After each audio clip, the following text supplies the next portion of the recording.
Hello ಸ್ನೇಹಿತರೆ, welcome back to my channel. ನಾನು ಚೈತ್ರ. ಈಗ ಸ್ನೇಹಿತರೆ, ನಾನೊಂದು ಹೊಸ ಡಿಶನ್ನು ಮಾಡ್ತಾ ಇದ್ದೀನಿ. ಇದು ನಾನು ಮೊದಲು ನಿಮ್ಮ ಜೊತೆ ಶೇರ್ ಮಾಡಿಲ್ಲ. ಅಂದರೆ ನಾನು ಕೂಡ ಇದು ಮೊದಲು ಮಾಡಿರಲಿಲ್ಲ. ಯಾಕೆ ಮಾಡಿರಲಿಲ್ಲ ಅಂತ ನೀವು ಕೇಳೋದಾದರೆ, ಪನ್ನೀರ್ ಎಕ್ಸ್ಕ್ಲೂಸಿವ್ ಡಿಶ್ ನಾನು ಯಾವತ್ತೂ ಮನೇಲಿ ಮಾಡಿಲ್ಲ. ಸಾನುಗೆ ಇಷ್ಟ ಅಂದ್ಬಿಟ್ಟು ಅರ್ಧ ಲೀಟ್ರ್ ಹಾಲನ್ನು ಒಡೆದ್ಬಿಟ್ಟು ಪನ್ನೀರ್ ಮಾಡಿ ಅವಳಿಗೆ ಅಂತ ಗೊಜ್ಜಲ್ಲಿ ಹಾಕಿ ಕೊಡ್ತೀನಿ ಹೊರತು ಪನ್ನೀರ್ನೇ ತಂದು ನಾನು ಎಕ್ಸ್ಕ್ಲೂಸಿವ್ ಆಗಿ ಮಾಡಿರಲಿಲ್ಲ. ಇವತ್ತು ಮಾಡ್ತಾ ಇದ್ದೀನಿ. ರೆಸ್ಟೋರೆಂಟಲ್ಲಿ ನೀವು ಇದಕ್ಕೆ ಡಬಲ್ ಆರ್ ತ್ರಿಬಲ್ ಕೊಟ್ಟು ತಿನ್ನಬೇಕಾಗುತ್ತೆ. ಸೊ ಮನೇಲೇ ನೀವು ಈಸಿಯಾಗಿ ಮಾಡ್ಕೊಳ್ಬೋದು. ಹೇಗೆ ಅಂತ ಇವತ್ತು ತೋರಿಸ್ತೀನಿ. ಆ್ಯಂಡ್ ಇಲ್ಲಿ ಬೆಡ್ಶೀಟ್ ಕಟ್ಸಿದ್ದಾಳೆ ಸಾನು, 4-5 ಕಡೆ ಕಟ್ಸಿದ್ದಾಳೆ. ಇದು ಟೆಂಟ್ ಅಂತೆ. ಇಲ್ಲಿ ಬ್ಲ್ಯಾಂಕೆಟ್ಸ್ನೆಲ್ಲನೂ ಜೋಡಿಸ್ಕೊಂಡು ಫರ್ನಿಚರ್ ಅಂಗಡಿ ಅಂದ್ಬಿಟ್ಟು ಅವಳ ಫ್ರೆಂಡ್ ಜೊತೆ ಆಟಾಡ್ತಾ ಇದ್ಲು. ಈಗ ಹೊರಗಡೆ ಹೋಗಿದ್ದಾಳೆ, ಏನೇನೋ ಮಾಡ್ತಾ ಇರ್ತಾಳೆ.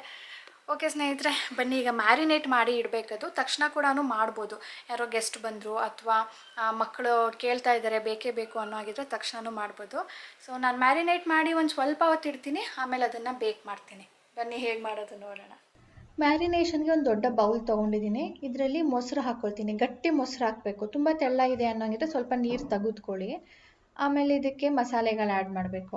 ಲೈಕ್ ಜೀರಿಗೆ 1/4 ಸ್ಪೂನು, ಅರಿಶಿನ ಅರ್ಧ ಸ್ಪೂನು, ಎಷ್ಟು ಖಾರಕ್ಕೆ ಬೇಕೋ ಅಷ್ಟು chilli powder, garam masala 1 spoon ಧನಿಯಾ ಪುಡಿ, 1/4 ಸ್ಪೂನಷ್ಟು ಮೆಣಸು, 2-3 ಸ್ಪೂನು ಎಣ್ಣೆ, ಲಿಂಬೆಹಣ್ಣಿನ ಜ್ಯೂಸು 3 ಸ್ಪೂನ್ ಆದರೂ ಬೇಕು. ಇದನ್ನೆಲ್ಲ ಈಗ ನಮ್ಮ ಸಾನು ಅವ್ರು ಬಂದು ಮಿಕ್ಸ್ ಮಾಡ್ತಾ ಇದ್ದಾರೆ. ಅವ್ರಿಗೆ ಈ ಮಸಾಲೆ ಅಂದರೆ ತುಂಬಾ ಇಷ್ಟ. ಇದರಲ್ಲಿ ಸ್ನೇಹಿತರೆ ನಾನು ಒಂದು ಮರ್ತೋಗಿದ್ದೀನಿ, ಜಿಂಜರ್ ಗಾರ್ಲಿಕ್ ಪೇಸ್ಟ್. ಅದನ್ನು ಕೂಡ ಹಾಕ್ಕೊಂಡು ಮಿಕ್ಸ್ ಮಾಡಬೇಕು. ತುಂಬ ಗಟ್ಟಿ ಇರಬೇಕು ಅಂತಿಲ್ಲ, ಬಟ್ ತೆಳ್ಳ ಇದ್ದರೆ ನೀರು ಬಿಟ್ಕೊಳ್ಳುತ್ತೆ. ಆ್ಯಂಡ್ ಉಪ್ಪು ಕೂಡ ನೀವು ಸೇರಿಸ್ಕೊಳ್ಳಿ. ಇಷ್ಟೆಲ್ಲ ಸ್ನೇಹಿತರೆ ನಾವೀಗ ಪನ್ನೀರ್ಗೆ ಸೇರಿಸ್ಬೇಕು. ಪನ್ನೀರ್ ಜೊತೆ ನಾನು ತರಕಾರಿಗಳನ್ನ ಕೂಡ ಸೇರಿಸ್ತೀನಿ. ಪನ್ನೀರ್ ಆ್ಯಕ್ಚುಲಿ ನೀವು ಮ್ಯಾರಿನೇಟ್ ಮಾಡಲಿಲ್ಲ ಅಂದರೂ ಇದ್ರ ಜೊತೆ ಹಾಕೋ ತರಕಾರಿ ಮ್ಯಾರಿನೇಟ್ ಆದಾಗ ಒಂಥರ ಸಾಫ್ಟ್ ಆಗಿರುತ್ತೆ, ಮಸಾಲೆ ಎಳ್ಕೊಂಡಿರುತ್ತೆ. ನಾನು ಸ್ಕ್ವೇರ್ ಕಟ್ ಮಾಡ್ಕೊಂಡಿರೋದು ಅಥವಾ ಟ್ರಯಾಂಗಲ್ ಕಟ್ ಮಾಡಿರೋ ಅಂಥ ಕ್ಯಾಪ್ಸಿಕಮ್, ಟೊಮ್ಯಾಟೊ ಆ್ಯಂಡ್ ಈರುಳ್ಳಿ 3 ಸೇರಿಸ್ಬಿಟ್ಟು ಮಿಕ್ಸ್ ಮಾಡ್ತಿದ್ದೀನಿ. ಇದು ಮಿಕ್ಸನ್ನು ಮಾಡಬೇಕಾದ್ರೆ ಜೆಂಟಲಾಗಿ ಮಿಕ್ಸ್ ಮಾಡಬೇಕು. ನಿಮ್ಮ ಹತ್ರ ಈ ತರಕಾರಿ ಇಲ್ಲ ಅಂದರೂ ಬರೀ ಪನ್ನೀರಲ್ಲೇ ಮಾಡ್ಬೋದು. ಜೆಂಟಲಾಗಿ ಮಿಕ್ಸ್ ಮಾಡಿ ಮಿನಿಮಮ್ 1 ಅವರ್ ಮ್ಯಾರಿನೇಟ್ ಮಾಡಬೇಕು. ಇದು ಟೂತ್ ಪಿಕ್ಕು ನಾನು ನೀರಲ್ಲಿ ನೆನೆಸಿಟ್ಟಿದ್ದೀನಿ. ಯಾಕಂದರೆ ಇದನ್ನು ನಾನು ಓವನಲ್ಲಿ ಬೇಕ್ ಮಾಡಬೇಕಾದ್ರೆ ಪನ್ನೀರ್ ಮತ್ತು ಎಲ್ಲ ತರಕಾರಿ ಸೇರಿಸ್ಬಿಟ್ಟು ಇದೇನಾದರೂ ಬರ್ನ್ ಆಗ್ಬೋದು ಅನ್ನೋ ಇಂಟೆನ್ಷನಿಂದ ನೀರಲ್ಲಿ ನೆನೆಸಿಟ್ಟಿದ್ದೀನಿ. ಅದು ಸ್ವಲ್ಪ ಮ್ಯಾರಿನೇಟ್ ಆಗಲಿ ಸ್ನೇಹಿತರೆ, ಆಮೇಲೆ ಅದನ್ನು ಆ್ಯಸ್ ಅ ಸೈಡ್ ಡಿಶ್ ಮಾಡಬೇಕು ಅಂತ ಇರೋದು. ನಾನು ಅನ್ನ ಸಾಂಬಾರಿದೆ ಅದ್ರ ಜೊತೆ ನೆಂಚ್ಕೊಳ್ಳೋದಕ್ಕೆ ಅಂದ್ಬಿಟ್ಟು. ಸೊ ಆ ಟೈಮಲ್ಲಿ ನಾನೀಗ ಒಂದು ಫೇಶಿಯಲ್ ಅಥವಾ ಫೇಸ್ ಮಾಸ್ಕನ್ನು ಅಪ್ಲೈ ಮಾಡೋಣ ಅಂತ ಇದ್ದೀನಿ. ನಂಗೆ ರೀಸೆಂಟಾಗಿ ವಿಲ್ವಾ ಪ್ರಾಡಕ್ಟ್ ರಿಸೀವ್ ಆಗಿತ್ತು. ಇದೊಂಥರ ಬ್ಲೆಸ್ಸಿಂಗ್ ಇನ್ ಡಿಸ್ಗೈಸ್ ಅಂತ ಹೇಳ್ಬೋದು. ಯಾಕಂದರೆ ನಾವು ಟ್ರಾವೆಲ್ ಮಾಡಿ ಬಂದಿದ್ವಿ ಅಲ್ವಾ, ಆಗ ನನಗೆ ಸ್ಕಿನ್ ಟ್ಯಾನ್ ಆಗಿತ್ತು. ಸೊ ಇದು ನೋಡಿ ನೀವು, ಡಿ ಟ್ಯಾನ್ ಅಂತ ಇದೆ. ಡಿ ಟ್ಯಾನ್ ಮಾಡುತ್ತೆ, ಬ್ರೈಟನ್ ಮಾಡುತ್ತೆ, ಅನ್ಕ್ಲಾಗ್ ಮಾಡುತ್ತೆ. ಸೊ ವಿಲ್ವಾ ಸ್ಟೋರ್ ಬಗ್ಗೆ ನಿಮಗೆ ಇದು ಫಸ್ಟ್ ಟೈಮ್ ಅಲ್ಲ, ನಾನು ಸೆಕೆಂಡ್ ಟೈಮ್ ಅನಿಸುತ್ತೆ ರಿವ್ಯೂ ಮಾಡ್ತಾ ಇರೋದು. ಫಸ್ಟ್ ನಾನು ಬಾಡಿ ಬಟರ್ ಮಾಡಿದ್ದೆ, ಅದು ಕೂಡ ತುಂಬಾ ಚೆನ್ನಾಗಿತ್ತು. ಸೊ ಇದು ಈಗ ಹೇಗಿದೆ ಅಂತ ಟ್ರೈ ಮಾಡೋಣ. ಸೊ ವಿಲ್ವಾ ಅವರ ಮೇನ್ ಮೋಟೋ ಏನು ಅಂದರೆ natural ingredients plus modern science ಜೊತೆ ಸೇರಿ ಒಂದು result oriented and gentle on skin ಪ್ರಾಡಕ್ಟ್ಸ್ನ ತರಬೇಕು ಅಂತ ಹೇಳಿಬಿಟ್ಟು. ಸೊ ಇದರ ಬೆನಿಫಿಟ್ಸ್ ಏನೇನು, ಇದನ್ನ ಹೇಗೆ ಅಪ್ಲೈ ಮಾಡೋದು, ಇದ್ರ ಬಗ್ಗೆ ಇದರಲ್ಲಿ ಏನೇನು ಇಂಗ್ರೀಡಿಯೆಂಟ್ಸ್ ಇದೆ, ಬನ್ನಿ ಈಗ ಅಪ್ಲೈ ಮಾಡ್ತಾ ನೋಡೋಣ. ಫೇಸ್ ಮಾಸ್ಕ್ ಹಚ್ಚೋ ಮುಂಚೆ ನಾನು ಫೇಸನ್ನು ವಾಶ್ ಮಾಡ್ಕೊಳ್ತಾ ಇದ್ದೀನಿ. ವಿಲ್ವಾ ಅವರ ಈ ಮಾಸ್ಕನ್ನು ಯೂಸ್ ಮಾಡೋದ್ರಿಂದ ಟ್ಯಾನ್ ಆಗಿರೋದನ್ನ ರಿಮೂವ್ ಮಾಡ್ಬೋದು, ಸ್ಕಿನ್ನನ್ನು ಇನ್ಸ್ಟೆಂಟಾಗಿ ಬ್ರೈಟನ್ ಮಾಡ್ಬೋದು, ಹಾಗೆ ಪೋರ್ಸನ್ನು ಅನ್ಕ್ಲಾಗ್ ಮಾಡ್ಬೋದು. ಸೊ ಇದು ವಿಲ್ವಾ ಮಿಲ್ಕ್ ಮಡ್ ಮಾಸ್ಕ್ ಅಂತ ಹೇಳಿ. ಇದರಲ್ಲಿ vote milk extract, saffron extract ಹಾಗೆ ಕಾವೋಲಿನ್ ಕ್ಲೇ ಇದೆ. ಇಲ್ಲೇ ಇದನ್ನು ಹೇಗೆ ಯೂಸ್ ಮಾಡಬೇಕು ಅಂತ ಇನ್ಸ್ಟ್ರಕ್ಷನ್ಸ್ ಕೂಡ ಇರುತ್ತೆ, ಅದನ್ನು ಫಾಲೋ ಮಾಡ್ಬೋದು. ಓಟ್ ಮಿಲ್ಕ್ ಎಕ್ಸ್ಟ್ರಾಕ್ಟ್ ಏನು ಮಾಡುತ್ತೆ ಅಂದರೆ ಮಾಯ್ಶ್ಚರೈಸ್ ಮಾಡುತ್ತೆ, ಸ್ಕಿನ್ನನ್ನು ಪ್ರೊಟೆಕ್ಟ್ ಮಾಡುತ್ತೆ, ಎಕ್ಸ್ಫೋಲಿಯೇಟ್ ಮಾಡುತ್ತೆ, ಹಾಗೆ ಕ್ಲೆನ್ಸ್ ಮಾಡುತ್ತೆ ನಮ್ಮ ಸ್ಕಿನ್ನನ್ನು, ಹಾಗೆ ನಮ್ಮ ಬ್ಯಾಲೆನ್ಸ್ ಮಾಡುತ್ತೆ ನಮ್ಮ ಸ್ಕಿನ್ನನ್ನು, ಮೈಕ್ರೋಬಿಯೋಮ್ನ. ಸ್ಯಾಫ್ರನ್ ಎಕ್ಸ್ಟ್ರಾಕ್ಟ್ ಏನು ಮಾಡುತ್ತೆ, ಹೈಪರ್ ಪಿಗ್ಮೆಂಟೇಷನ್ನ ಕಡಿಮೆ ಮಾಡಿ ಇನ್ಫ್ಲಮೇಷನ್ ಅಗೇನ್ಸ್ಟ್ ಫೈಟ್ ಮಾಡುತ್ತೆ, ಹಾಗೆ UV ರೇಡಿಯೇಷನಿಂದ ನಮ್ಮ ಸ್ಕಿನ್ನನ್ನು ಪ್ರೊಟೆಕ್ಟ್ ಮಾಡುತ್ತೆ. Vote milk extract and saffron extract ಎರಡೂ ವಿಸಿಬಲಿ ನಮ್ಮ ಸ್ಕಿನ್ನಲ್ಲಿ ಟೆಕ್ಸ್ಚರ್ನ ಇಂಪ್ರೂವ್ ಮಾಡುತ್ತೆ, ಪೋರ್ಸನ್ನು ರಿಫೈನ್ ಮಾಡುತ್ತೆ, ಹಾಗೆ ಸ್ಕಿನ್ ಮಾಯಿಶ್ಚರ್ ಬ್ಯಾರಿಯರ್ನ ಸಪೋರ್ಟ್ ಮಾಡುತ್ತೆ. ಇದರಲ್ಲಿ ಆ್ಯಂಟಿ ಆಕ್ಸಿಡೆಂಟ್ ಪ್ರಾಪರ್ಟೀಸ್ ಕೂಡ ಇರೋದ್ರಿಂದ ನಮ್ಮ ಸ್ಕಿನ್ನಲ್ಲಿ ಆ ಸಾಫ್ಟ್ನೆಸ್ನ ಸಪಲ್ನೆಸ್ನ ರಿಸ್ಟೋರ್ ಮಾಡುತ್ತೆ. ನಮ್ಮ ಸ್ಕಿನ್ನನ್ನು ಟೋನ್ ಮಾಡಿ ಹಾಗೆ ಫರ್ಮ್ ಕೂಡ ಮಾಡುತ್ತೆ. ಇದರ ಬೇಸು ಕಾವೋಲಿನ್ ಕ್ಲೇ. ಇದು ಎಕ್ಸಸ್ ಆಯಿಲ್ನ ಅಬ್ಸಾರ್ಬ್ ಮಾಡುತ್ತೆ, ಇಂಪ್ಯೂರಿಟೀಸ್ನ ಪೋರ್ಸಿಂದ ಹೊರಗಡೆ ತೆಗೆಯುತ್ತೆ, ಹಾಗೆ ನಮ್ಮ ಸ್ಕಿನ್ ಟೋನನ್ನು ಈವನ್ ಮಾಡುತ್ತೆ. This is suitable for all skin types, ಅಂದರೆ ಡ್ರೈ, ಆಯಿಲಿ ಕಾಂಬಿನೇಷನ್. ಈ ಮಾಸ್ಕನ್ನು ನಾವು 10-15 ಮಿನಿಟ್ಸ್ ಬಿಟ್ಟು ಆಮೇಲೆ ಬರೀ ನೀರಲ್ಲಿ ಇದನ್ನು ವಾಶ್ ಮಾಡ್ಕೊಳ್ಬೇಕು. ಫೇಸ್ ವಾಶ್ ಆದಮೇಲೆ ಸ್ನೇಹಿತರೆ ನನಗೆ ಒಂಥರ ಡ್ರೈ ಆಗಿರ್ಬೋದು ಅಥವಾ ಒಂಥರ ಏನೋ ಅನ್ಕಂಫರ್ಟೇಬಲ್ ಅಂತ ಏನೂ ಇಲ್ಲ. ಸ್ಕಿನ್ ತುಂಬಾ ಸಾಫ್ಟಾಗಿ ಸಪಲ್ ಆಗಿ ಕಾಣ್ತಾ ಇದೆ ನನಗೆ. ಸೊ ನಾನೀಗ ಏನು ಮಾಯ್ಶ್ಚರೈಸರ್ ಏನೂ ಹಚ್ಚಿಲ್ಲ, ನಾನು ಹಾಗೆ ಬಿಡ್ತೀನಿ, ಒಂದು ಬಿಂದಿ ಇಟ್ಕೊಳ್ತೀನಿ ಅಷ್ಟೇ. ಹಾಗೆ ಈ ಪ್ರಾಡಕ್ಟು ಯಾವುದೇ ಥರದ ಕೆಮಿಕಲ್ಸ್ ಇಲ್ಲ, like no parabens, no silicones, no added fragrance and no harsh chemicals ಕೂಡ, no glycols and no GMOs ಕೂಡ. ಇದೆಲ್ಲನೂ ಕೂಡ ಇಂಡಿಯಾದಲ್ಲೇ ಮ್ಯಾನುಫ್ಯಾಕ್ಚರ್ ಆಗಿರೋದು. ಇದನ್ನು ನೀವು ಬೈ ಮಾಡಬೇಕು ಅನ್ನೋ ಹಾಗಿದ್ರೆ ಲಿಂಕ್ ನಾನು ಡಿಸ್ಕ್ರಿಪ್ಷನಲ್ಲಿ ಹಾಕಿರ್ತೀನಿ.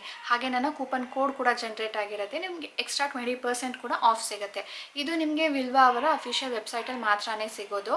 ಫಸ್ಟ್ 500 ಯೂಸರ್ಸ್ಗೆ ಮಾತ್ರನೇ ಎಕ್ಸ್ಟ್ರಾ ಡಿಸ್ಕೌಂಟ್ ಸಿಗೋದ್ರಿಂದ ನೀವೇನಾದರೂ ಟ್ರೈ ಮಾಡೋಣ ಅನ್ನೋ ಹಾಗಿದ್ರೆ ಬೇಗ ಚೆಕ್ ಮಾಡಿ. ಸೊ ಈಗ ಬನ್ನಿ ಸ್ನೇಹಿತರೆ, ಮ್ಯಾರಿನೇಟ್ ಮಾಡಿ ಆಗಿದೆ, ಅದನ್ನು ಕುಕ್ ಮಾಡೋಣ.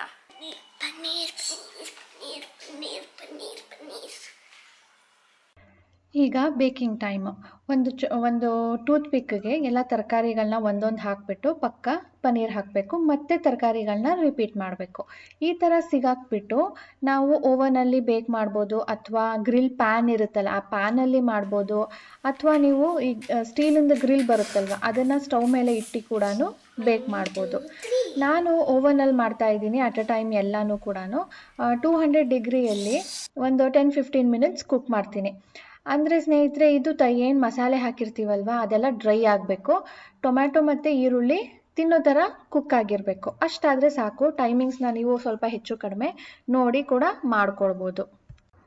ಮಸಾಲೆ ನೋಡಿ ಸ್ನೇಹಿತರೆ ಫುಲ್ ಡ್ರೈ ಆಗಿದೆ. ಈಗ ನಾನು ಇದಕ್ಕೆ ಸ್ವಲ್ಪ ಸ್ಮೋಕಿ ಎಫೆಕ್ಟ್ ಆ್ಯಂಡ್ ಸ್ವಲ್ಪ ಬ್ಲ್ಯಾಕ್ ಆಗಿ ಕಾಣುತ್ತಲ್ವ ಆ ಥರ ಮಾಡೋದಕ್ಕೆ ಅಂದ್ಬಿಟ್ಟು ಸ್ಟವ್ ಮೇಲೆ ಮಾಡ್ತಾ ಇದ್ದೀನಿ.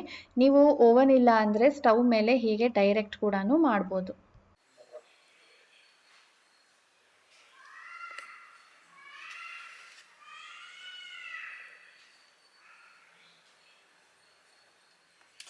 ಹಿಂಗಿತ್ತು ಮೇಲೆ ಪನ್ನೀರ್ ಟಿಕ್ಕ ಖಾರ. ಇದಕ್ಕೆ ನಾನು ಸ್ವಲ್ಪ ಖಾರ ಜಾಸ್ತಿ ಹಾಕ್ಬಿಟ್ಟಿದ್ದೀನಿ, ಕಡಿಮೆ ಹಾಕ್ಬೇಕು. ಈಗ ರಾತ್ರಿ ಅಡುಗೆಗೆ ರೆಡಿ ಮಾಡ್ತಾ ಇದ್ದೀನಿ. ಇವತ್ತು ಅಡುಗೆಗೂ ಕೂಡ ಒಂದು ಸ್ಪೆಷಲ್ ಆ್ಯಂಡ್ ಫಸ್ಟ್ ಟೈಮ್ ನಿಮ್ಮ ಜೊತೆ ಈ ರೆಸಿಪಿ ಶೇರ್ ಮಾಡ್ತಾ ಇರೋದು. ಈಗ ನಾನು ಪನ್ನೀರ್ ಟಿಕ್ಕಾ ಮಸಾಲ ಮಾಡ್ತಾ ಇದ್ದೀನಿ. ಅದಕ್ಕೆ ನೋಡಿ ಈರುಳ್ಳಿ ತೊಗೊಂಡಿದ್ದೀನಿ. ಈ ಈರುಳ್ಳಿ ನಾನು ಫ್ರೈ ಮಾಡ್ಕೊಳ್ಬೇಕು, ಹಾಗಾಗಿ ಸಣ್ಣ ಹೆಚ್ಕೊಂಡಿಲ್ಲ ನಾನು. ಯಾವ ಸೈಜಲ್ಲಾದರೂ ನೀವು ಹೆಚ್ಕೊಳ್ಬೋದು. ಇದು ಎಷ್ಟು ಕ್ವಾಂಟಿಟಿಯಲ್ಲಿ ನಿಮಗೆ ಬೇಕು ಅಂದರೆ ನಮ್ಮ 3 ಜನಕ್ಕೆ ನಾನು ಒಂದು ದಪ್ಪ ಈರುಳ್ಳಿ ತೊಗೊಂಡಿದ್ದೀನಿ, ಮೀಡಿಯಮ್ ಸೈಜು 2 ಅಂದ್ಕೊಳ್ಳಿ. ಇದ್ರ ಜೊತೆ ನಾನು ಟೊಮ್ಯಾಟೊ ಕೂಡ 3 ಟೊಮ್ಯಾಟೊ ತೊಗೊಂಡಿದ್ದೀನಿ. ಆದಷ್ಟು ಹುಳಿ ಇಲ್ಲದೆ ಇರೋ ಟೊಮ್ಯಾಟೊ ತೊಗೊಂಡ್ರೆ ಒಳ್ಳೆಯದು. ಇದು ನಾವೀಗ ಫ್ರೈ ಮಾಡ್ತಾನೆ ಸಾಫ್ಟ್ ಮಾಡಬೇಕು, ಬೇಯಿಸ್ಕೊಳ್ಬಾರ್ದು. ಬಟ್ ಒಂಥರ ಸ್ವಲ್ಪ ಬ್ಲ್ಯಾಕ್ ಆಗುತ್ತೆ ನೋಡಿ ಫ್ರೈ ಆದಾಗ. ಈಗ ಈರುಳ್ಳಿ ಹೇಗೆ ಕಾಣ್ತಾ ಇದೆ ನಿಮಗೆ, ಸ್ವಲ್ಪ ಬ್ಲ್ಯಾಕಿಶ್ ಥರ ಮಧ್ಯ ಆ ಥರ ಟೊಮ್ಯಾಟೊ ಕೂಡ ಫ್ರೈ ಆಗಬೇಕು, ಬೇಯಿಸ್ಕೊಳ್ಳೋ ಹಾಗಿಲ್ಲ. ಇದು ಒಂಥರ ಫ್ಲೇವರ್ ಕೊಡುತ್ತೆ ಟಿಕ್ಕಾ ಮಸಾಲಾಗೆ. ನಾನು ಸ್ವಲ್ಪ ಬೇಗ ಸಾಫ್ಟ್ ಆಗಲಿ ಅಂದ್ಬಿಟ್ಟು ಸ್ವಲ್ಪ ಉಪ್ಪು ಮತ್ತು ಅರಿಶಿನದ ಪುಡಿ ಹಾಕಿದ್ದೀನಿ. ಈಗ ನೋಡಿ ಹೇಗಾಗಿದೆ ಅಂದ್ಬಿಟ್ಟು ಟೊಮ್ಯಾಟೊ ಮೇಲೆ ಸ್ವಲ್ಪ ನಿಮಗೆ ಕಪ್ಗಾಗಿರೋದು ಕಾಣ್ತಾ ಇದೆ ಅಲ್ವಾ, ಸಾಫ್ಟ್ ಕೂಡ ಆಗಿದೆ. ಇದನ್ನು ನಾನೀಗ ತಣ್ಣಗಾದ್ಮೇಲೆ ರುಬ್ಕೊಳ್ತೀನಿ. ನಿಮ್ಗೆ ಎಷ್ಟು ನೀರು ಹಿಡಿಸುತ್ತೋ ಅದು ಅಷ್ಟು ಹಾಕಿ ನುಣ್ಣಗೆ ರುಬ್ಕೊಳ್ಬೇಕು. ಅದೇ ಪ್ಯಾನಲ್ಲಿ ನಾನೀಗ ನಮಗೆ ಗೊಜ್ಜಿಗೆ ಬೇಕಾಗಿರೋ ಅಷ್ಟು ಈರುಳ್ಳಿನ ಫ್ರೈ ಮಾಡ್ಕೊತೀನಿ. ಇದ್ರ ಜೊತೆ ಕ್ಯಾಪ್ಸಿಕಮ್ ಇದ್ರೂ ಕೂಡ ಹಾಕಿ ಅದರ ಟೇಸ್ಟ್ ಹಾಗೆ ಗೊಜ್ಜಿನ ಕ್ವಾಂಟಿಟಿ ಕೂಡ ನಿಮಗೆ ಜಾಸ್ತಿ ಆಗುತ್ತೆ. ಈರುಳ್ಳಿ ಹಾಕಿ ಫ್ರೈ ಮಾಡಿದ್ದು ಒಂದು 2-3 ಮಿನಿಟ್ಸ್ಗೆ ಟೊಮ್ಯಾಟೊ ಸೇರಿಸ್ತಾ ಇದ್ದೀನಿ. ಇದು ಕೂಡ ಒಂಥರ ಫ್ಲೇವರ್ ಬರಲಿ ಅಂತ ಹೇಳ್ಬಿಟ್ಟು ನಾನು ಸ್ವಲ್ಪ ಫ್ರೈ ಮಾಡ್ಕೊಳ್ತೀನಿ ಎಣ್ಣೆಯಲ್ಲಿ. ನೋಡಿ ಹಾಫ್ ಕುಕ್ ಆಗಿದೆ, ಇದನ್ನು ಜಾಸ್ತಿ ಕುಕ್ ಮಾಡಬಾರ್ದು. ಇದನ್ನು ನಾನೀಗ ತೆಗೆದು ಇಟ್ಕೊಳ್ತೀನಿ ಸಪ್ರೇಟಾಗಿ. ಗೊಜ್ಜಿಗೆ ಲಾಸ್ಟಲ್ಲಿ ಸೇರಿಸ್ಬೇಕು. ಅದೇ ಪ್ಯಾನಲ್ಲಿ ನಾವು ರುಬ್ಕೊಂಡಿರೋ ಮಸಾಲೆ ಸೇರಿಸ್ತಾ ಇದ್ದೀನಿ. ಇದಕ್ಕೆ ಬೇಕಿದ್ರೆ ನೀವು ಬಿರಿಯಾನಿ ಎಲೆ, ಚಕ್ಕೆ, ಲವಂಗ, ಏಲಕ್ಕಿ, ದಪ್ಪ ಏಲಕ್ಕಿ ಅಂತ ಬರುತ್ತೆ ಅದು ಎಲ್ಲ ಕೂಡ ನೀವು ಹಾಕ್ಕೊಳ್ಬೋದು. ಬಟ್ ನಾನು ಗರಂ ಮಸಾಲ ಹಾಕ್ತೀನಿ, ಅದಕ್ಕೆ ಅದನ್ನು ಸ್ಕಿಪ್ ಮಾಡಿದ್ದೀನಿ. ಇದಕ್ಕೆ ಸ್ವಲ್ಪ ಅರಿಶಿನದ ಪುಡಿ, ಗರಂ ಮಸಾಲ 1/4 ಸ್ಪೂನು, ಖಾರದ ಪುಡಿ 1 ಸ್ಪೂನು, ಧನಿಯಾ 1/4 ಸ್ಪೂನು ಅಥವಾ ಅರ್ಧ ಸ್ಪೂನು. ಟಿಕ್ಕಾ ಮಸಾಲಾಗೆ ಏನೆಲ್ಲ ಹಾಕಿದ್ವಿ ನೋಡಿ ಆ ಪೌಡರ್ ಎಲ್ಲ ಕೂಡ ನಾನಿಲ್ಲಿ ಸೇರಿಸ್ತಾ ಇದ್ದೀನಿ. ಇದಕ್ಕೆ ಜಿಂಜರ್ ಗಾರ್ಲಿಕ್ ಕೂಡ ಸ್ವಲ್ಪ ಸೇರಿಸ್ಬೇಕು. ಜಿಂಜರ್ ಗಾರ್ಲಿಕ್ನ ಹಸಿ ವಾಸನೆ ಹೋದ್ಮೇಲೆ ನಾನು ಇದಕ್ಕೆ ಮ್ಯಾರಿನೇಟ್ ಮಾಡಿ ಇಟ್ಟಿದ್ವಿ ಅಲ್ವಾ ಟಿಕ್ಕಾ ಮಸಾಲ, ಅದನ್ನು ನಾನು ಈ ಮಸಾಲೆ ಜೊತೆ ಸೇರಿಸ್ತಾ ಇದ್ದೀನಿ. This is the speciality of tikka masala. Tikka masala ಅಂದರೆ ಮ್ಯಾರಿನೇಷನ್ ಮಾಡಬೇಕಾದ್ರೆ ನಾವು ಎಷ್ಟೊಂದೆಲ್ಲ ಮಸಾಲೆ ಹಾಕಿದ್ವಿ ಅಲ್ವಾ, ಆ್ಯಂಡ್ ಅದು ತುಂಬ ಸ್ಟ್ರಾಂಗ್ ಇರುತ್ತೆ ಆ್ಯಂಡ್ ಸಾನು ಖಾರ ಆಗಿದೆ ಅಂತ ಹೇಳ್ತಿದ್ಲಲ್ವ, ಹಾಗಾಗಿ ನಾನು ಈ ಗೊಜ್ಜಿಗೆ ಸ್ವಲ್ಪ ಖಾರ ಹಾಗೂ ಎಲ್ಲ ಮಸಾಲೆಗಳನ್ನ ಕಡಿಮೆ ಹಾಕಿದ್ದೀನಿ. ಇದು ನಾವೀಗ ಒಂದು 30 ಸೆಕೆಂಡಷ್ಟು ಫ್ರೈ ಮಾಡಬೇಕು. ನೋಡಿ ಕಲರ್ ಚೇಂಜ್ ಆಗಿದೆ ಅಲ್ವಾ. ಈಗ ನಾನು ಇದಕ್ಕೆ ಸ್ವಲ್ಪ ನೀರು ಸೇರಿಸ್ತೀನಿ, ಜಾಸ್ತಿ ಇಲ್ಲ. ಇದು ನಾವು ಎಣ್ಣೆ ಬಿಡೋ ತನಕ ಕುದಿಸ್ಬೇಕು. ಎಣ್ಣೆ ಬಿಟ್ಟಿದೆ ನೋಡಿ. ಇದಕ್ಕೆ ನಾನೀಗ ಸ್ವಲ್ಪ ಉಪ್ಪು ಸೇರಿಸ್ಬಿಟ್ಟು ಸ್ಟವ್ ಆಫ್ ಮಾಡಿಕೊಂಡು ಈ ಮಸಾಲೆನ ತಣ್ಣಗೆ ಮಾಡ್ತೀನಿ. ಯಾಕೆಂದರೆ ಇದಕ್ಕೆ ನಾವೀಗ ಮೊಸರನ್ನ ಸೇರಿಸ್ಬೇಕು. ಮೊಸರು ಸೇರಿಸ್ಬೇಕಾದ್ರೆ ಬಿಸಿ ಇರಬಾರ್ದು ಗೊಜ್ಜು, ಆಗೇನಾಗುತ್ತೆ ಮೊಸರು ಒಡೆದೋಗತ್ತೆ. ಮೊಸರು ಸೇರಿಸೋ ಮುಂಚೆ ನಾವು ಅದನ್ನು ನೀಟಾಗಿ ವಿಸ್ಕ್ ಮಾಡಿರಬೇಕು. ಮೊಸರನ್ನ ನಾವು ಬರೀ 1 or 2 ಸ್ಪೂನ್ ಅಲ್ಲ, ಅರ್ಧ ಬಟ್ಲಷ್ಟು ಸೇರಿಸ್ಬೇಕು. ಇದೇ ಮೇನ್ ಇಂಗ್ರೀಡಿಯೆಂಟು ಈ ಗೊಜ್ಜಲ್ಲಿ. ಚೆನ್ನಾಗಿ ಮಿಕ್ಸ್ ಮಾಡಿಬಿಟ್ಟು ಒಂದು 2-3 ಮಿನಿಟ್ಸ್ ಮುಚ್ಚಿ ಕುಕ್ ಮಾಡಬೇಕು. ಆಮೇಲೆ ಇದಕ್ಕೆ ಕೊನೆಯಲ್ಲಿ ಕಸೂರಿ ಮೇಥಿ ಸೇರಿಸ್ತಾ ಇದ್ದೀನಿ 1 ಸ್ಪೂನಷ್ಟು. ಇದು ಕೂಡ ಒಂದು ಫ್ಲೇವರ್ ಆ್ಯಡ್ ಮಾಡುತ್ತೆ.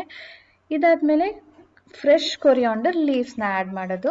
ಹಾಗೆ ನಾವೆಲ್ಲ ಏನು ಫ್ರೈ ಮಾಡಿ ಇಟ್ಕೊಂಡಿದ್ದೀವಿ ಟೊಮ್ಯಾಟೊ, ಈರುಳ್ಳಿ, ಕ್ಯಾಪ್ಸಿಕಮ್, ಪನ್ನೀರ್ ಎಲ್ಲನೂ ಸೇರಿಸ್ಬಿಟ್ಟು ಮಿಕ್ಸ್ ಮಾಡಿ ಒಂದು 2 ಮಿನಿಟ್ಸು ಸಣ್ಣ ಉರಿಯಲ್ಲಿ ಕುಕ್ ಮಾಡಿದ್ರೆ ನಮ್ಮ delicious paneer tikka masala restaurant style ಅಥವಾ ಢಾಬಾ ಸ್ಟೈಲ್ ನೀವು ಏನು ಹೇಳ್ತೀರೋ ಅದು ರೆಡಿ ಆಗುತ್ತೆ. ತುಂಬ ಚೆನ್ನಾಗಿ ಟೇಸ್ಟಿಯಾಗಿರುತ್ತೆ ಸ್ನೇಹಿತರೆ, ಸೇಮ್ ರೆಸ್ಟೋರೆಂಟ್ ಸ್ಟೈಲು. ನೀವು ಅಲ್ಲಿ ಹೋಗಲೇಬೇಕು ಅಂತಿಲ್ಲ, ನಿಮ್ಗೆ ಇಷ್ಟ ಬಂದಾಗೆಲ್ಲ ಮನೇಲಿ ಮಾಡ್ಕೊಳ್ಬೋದು.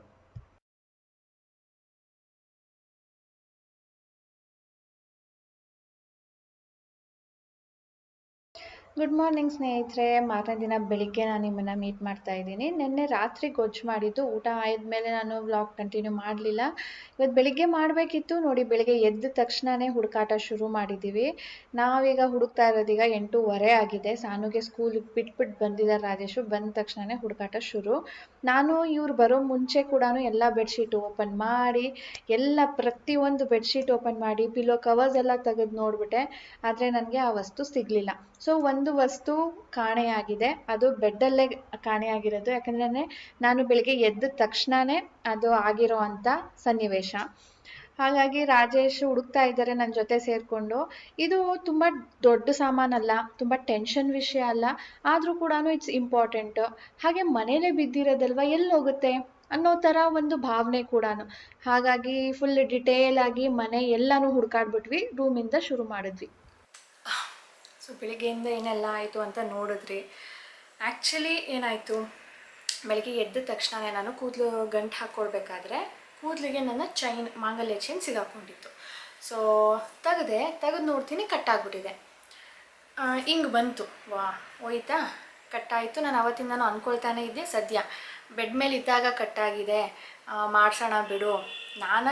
ನನಗೆ ಇದು ಹಾಕೋದಕ್ಕೆ ಇಷ್ಟ ಇಲ್ಲ, ಹಾಕ್ಬಿಟ್ಟು ಹೊಸ್ತು ತೊಗೊಳೋದಕ್ಕೆ ಇಷ್ಟ ಇಲ್ಲ.